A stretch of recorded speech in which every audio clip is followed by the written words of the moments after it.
What is an author? Authorship today is clearly defined, and copyright protects the intellectual work of the author. But it wasn't always like that.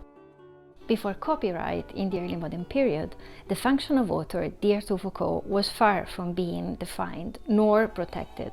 This was true for normative books as well. To explore early modern legal authorship, we will look at the legal bestseller, Manual de Confesores by Martín de Azpilicueta, better known as Dr. Navarro.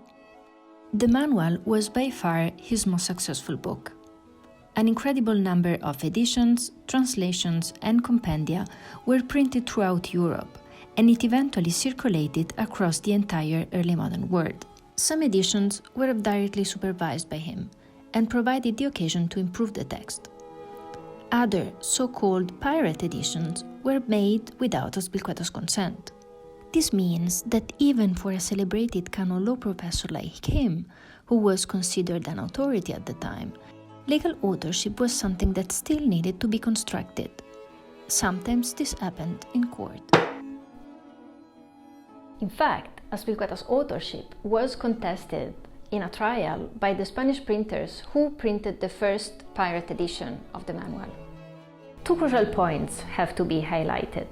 Not just one manual, but several different manuals were the outcome of a transformation process from one edition to the next. And the first version, printed in 1549, was written by an anonymous Franciscan friar. So, there was more than one author. Azpilicueta transformed the text, time and again, across several editions. On trial, he claimed that this intense intellectual work was precisely what made him the author of the manual. How did the story end?